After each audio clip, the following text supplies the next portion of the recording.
Título del libro: Las luces de septiembre. Autor: Carlos Ruiz Zafón. Editorial: Lectulandia. Narrado por Yarit Emanuel Romero Guzmán. Capítulo 4. Secretos y sombras. En Bahía Azul el calendario solo distinguía 2 épocas de verano y el resto del año en verano. Las gentes del pueblo triplicaban sus horarios de trabajo, apeteciendo a las poblaciones costeras de los alrededores, que albergaban balnearios, turistas y gentes venidas de la ciudad en busca de playas, sol y aburrimiento de pago. Panaderos, artesanos, sastres, carpinteros, albañiles y toda suerte de oficios dependían de los 3 meses largos en el que el sol sonreía en la costera de la Normandía. Durante esas 13 o 14 semanas, los habitantes de Bahía Azul se transformaban en laboriosas hormigas para poder agudicer tranquilamente el resto del año, como modestas cigarras. Y si algunos días eran especialmente intensos, esos eran los primeros de agosto, cuando la demanda de producto local subía del cero al infinito. Una de las pocas excepciones a esa regla era Christian Huppert. Él, como los demás patrones de los pesqueros del pueblo, sufría el destino de la hormiga. 12 meses al año, tales pensamientos cruzaban la mente del experimento pescador todos los veranos por las mismas fechas, mientras veía cómo el pueblo desplegaba velas alrededor. Entonces era cuando pensaba que había equivocado la carrera y que más sabio hubiese sido romper la tradición de 7 generaciones y establecerse como hostelero, comerciante o lo que fuera. Tal vez así su hija Hannah no tendría que pasar la semana sirviendo en Camerón, y tal vez así el pescador conseguía ver el rostro de su esposa más de 30 minutos diario, 15 al amanecer, 15 al anochecer. Ismael contempló a su tío mientras ambos trabajaban en la reparación de la bomba de H del barco. El rostro meditabundo del pescador lo delataba. «¿Podrías abrir un taller de náutica?», apuntó Ismael. Su tío contestó con un granizado algo similar: «O vende el barco e invierte en la tienda Monsieur Didier». «Hace 6 años que no para de insistir», continuó el chico. Su tío interrumpe la tarea y observó a su sobrino. 13 años ejerciendo como padre, no había conseguido borrar lo que más temía y adoraba a la vez en el muchacho: su obstinada y rematada semejanza con su difunto padre, incluida la afición a opinar cuando nadie le había pedido consejo. «Tal vez debería ser tú quien hiciese eso», replicó Christian. «Y ya para los 50, uno cambia de oficio a mi edad. Entonces, ¿por qué te lamentas?». «¿Y quién no se lamenta?». Ismael se encogió de hombros. Ambos se concentraron de nuevo en la bomba de achique. «Está bien, no diré ni una palabra más», murmuró Ismael. «No tendremos esa suerte. Refuerza ese tensor. Ese tensor no tiene remedio. Deberíamos cambiar la bomba. Un día vamos a tener un susto». Huppert ofreció su sonrisa predilecta, reservada a los tasadores de la lonja, a la autoridad del puerto y los parrilleros de diverso pelaje. «Esta bomba perteneció a mi padre, antes a mi abuelo y antes a él». «A eso me refiero», atajó Ismael. «Probablemente haría más servicio en museo que aquí». «Amén. Tengo razón y tú lo sabes». Hace rabiar a su tío. Era la posible excepción de navegar en su velero, una de sus ocupaciones predilectas. «No pienso seguir discutiendo sobre el tema. Punto, fin, se acabó». Por si quedaba poco claro, Huppert remató su sentencia con una vuelta de llave enérgica y decidida. Súbitamente se oyó un sospechoso crujido en el interior de la bomba de achique. Huppert sonrió al muchacho. 2 segundos más tarde, el tope del tensor que acababa de asegurar salió capturada en la trayectoria parabólica sobre las cabezas de ambos, seguido de lo que parecía un émbolo, un juego completo de tuercas y quinceañeras. Sin identificar, tío y sobrino siguieron la evolución de la chatarra hasta que aterrizó con poca discreción sobre la cubierta del buque contiguo el barco de Gerard Picaud. Picaud, un antiguo boxeador con la constitución de un toro y el cerebro de un percebe, examinó las piezas y acto seguido oteó el cielo. Huppert e Ismael intercambiaron una mirada. «No creo que vayamos a notar la diferencia», surgió Ismael. Cuando quiera tu opinión, la pediré. De acuerdo, a propósito me quedaba, si te importa que me tome el próximo sábado libre, quisiera hacer algunas reparaciones en el velero. Esas reparaciones son por casualidad rubias de 1,70 m y ojos verdes, dejó caer Rupert. El pescador sonrió ladinamente a su sobrino. Las noticias corren rápidamente, dijo Ismael. Si tu prima depende, vuelan, querido sobrino. ¿Cuál es el nombre de la dama? Irene. Ya veo, no hay nada que ver. Tiempo al tiempo, es agradable. Eso es todo, es agradable, eso es todo, repitió Rupert, imitando la voz fría indiferencia de su sobrino. Mejor olvídalo, no es una buena idea. Trabajaré el sábado, cortó Ismael. Pues hay que limpiar la sentina, hay que pescado podrido desde hace semanas y huele a demonios. Perfecto. Rupert soltó una carcajada. Eres tan tosudo como tu padre. ¿Te gusta la chica o no? Pues conmigo no uses monosílabos. Romero te triplicó tu edad, ¿te gusta o no? El chico se encogió de hombro. Sus mejillas ardían como melocotones maduros. Por fin dejó de escapar un murmullo inintengible. Traduce instinto su tío. He dicho que sí creo. Casi ni la conozco. Bien, eso es más de lo que puede yo decir de tu tía. La primera vez que la vi, y al cielo pongo de testigo que es una santa como era joven. No empecemos. No te pasas, el sábado es la sentina, amenazó Rupert. Ismael asintió y procedió a recoger las herramientas de trabajo. Su tío se limpió la grasa de las manos mientras la observaba. La refirió. La última chica por la que había mostrado interés había sido una tal Aura, la hija de un viajante Burdeos, y de eso hacía casi 2 años. El único amor de su vida, de su sobrino, al margen de su intimidad impenetrable, parecía ser el mar y la soledad. La chica debía tener algo especial. Tendré la sentina limpia antes del viernes, anunció Ismael. Es toda tuya.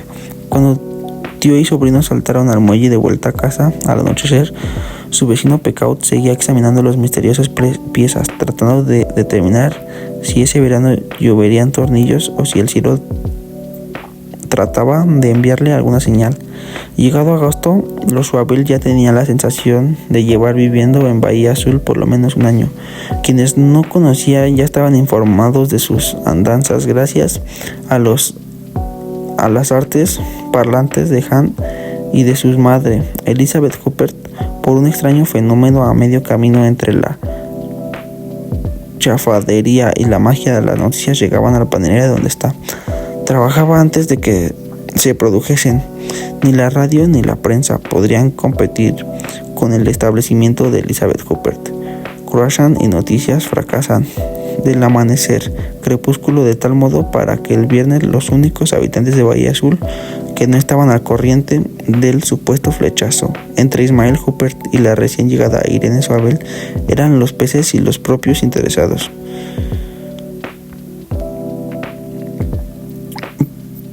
Poco importaba si algo había pasado o si llegaría al pasar.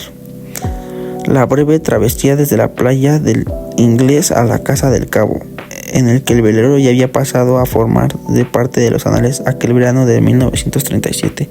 Realmente las primeras semanas de agosto en Bahía Azul transcurrieron a todas velocidades. Simón había conseguido establecer finalmente un mapa mental en Camerón. La lista de todas las tareas urgentes en el mantenimiento de la casa era infinita.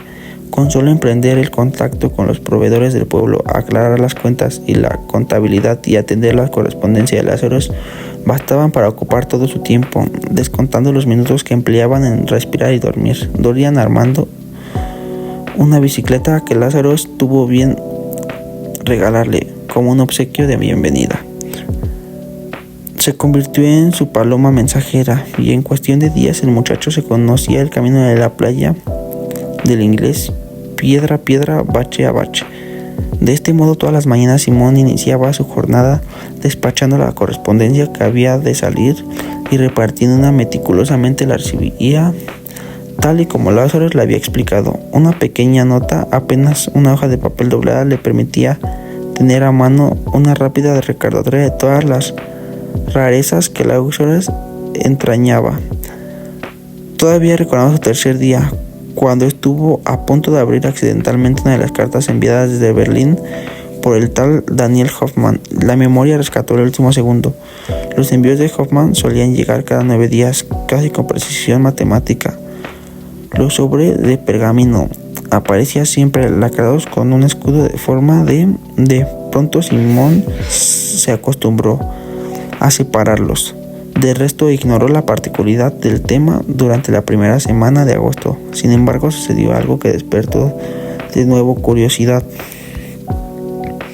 por la intrigante correspondencia del señor Hoffman. Simón había acudido de buena mañana al estudio de Lazarus para dejar sobre su escritorio una serie de facturas y pagos que habían llegado.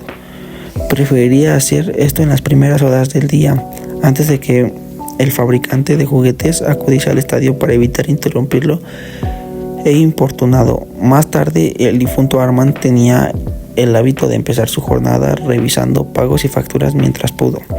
El caso es aquel mañana, Simón entregó, como era habitual, en el estudio de Víctor que el olor a tabaco en el aire, lo que hacía suponer que Lázaro se había quedado hasta tarde la noche anterior. Estaba depositando los documentos en el escritorio cuando observó que algo en el hogar, humeando entre las brasas de la madrugada, intrigada, se acercó hasta allí y trató de dilucidar con el atizador de qué se trataba. A primera vista, el objeto parecía un fajo de papeles atados que el fuego no había conseguido devorar por completo. Estaba a punto de abandonar la sala cuando entre las brasas distinguió claramente el escudo lacrado sobre el fajo de papel. Cartas. Lázaro había echado al fuego las cartas de Daniel Hoffman para destruirlas, fuera cual fuese el motivo. Dijo Simón, no era asunto tuyo, dijo el atizador y salió del estudio, decidida a no volver a curiosear nunca más en los asuntos personales de su patrón. El repiqueteo de la lluvia arañando en los cristales despertó a Han. Era medianoche, la habitación estaba sumida en la tiniebla azul y la luz de la tormenta lejana sobre el mar dibujaba espejismos de la sombra a su alrededor. El tinteo de una de los relojes parlantes de Lázaro sonaba mecánicamente desde la pared, los ojos sobre el rostro sonriendo, mirando a un lado y a otro sin cesar. Han suspiró. Detestaban pasar la noche en Cameron. A la luz del día, la casa de Lázaro Jean se le antojaba como un interminable museo prodigioso y maravillas.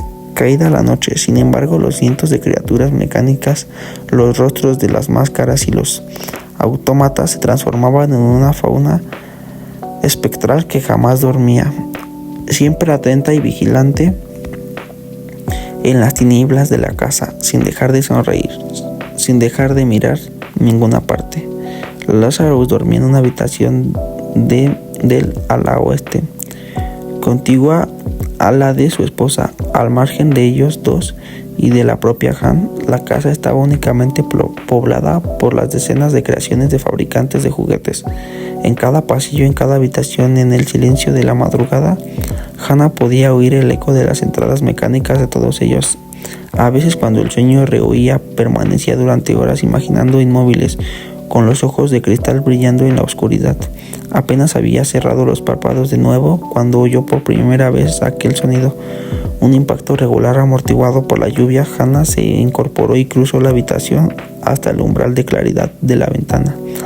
La jungla de torres, arcos y techumbres anguladas de Cameron yacía bajo el manto de la tormenta. Los hocicos lobunos de las gárgolas escupían ríos de agua negra de la tormenta. ¿Cómo aborrecer ese lugar? El sonido llegó de nuevo a sus oídos y la mirada de Hannah se posó sobre la hilera de las ventanas del ala oeste.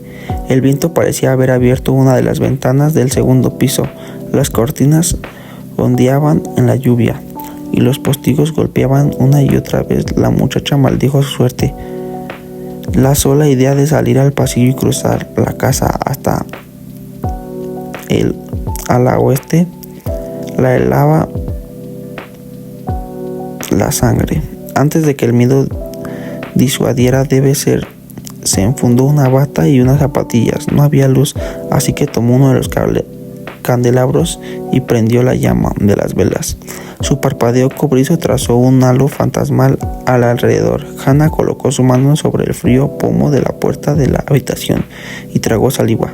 Dejó los prestigios de aquella habitación oscura seguían golpeando una y otra vez esperándola. Cerró la puerta de su habitación a su espalda y se enfrentó a la fuga del pasillo que adentraba en las sombras. Esta historia continuará.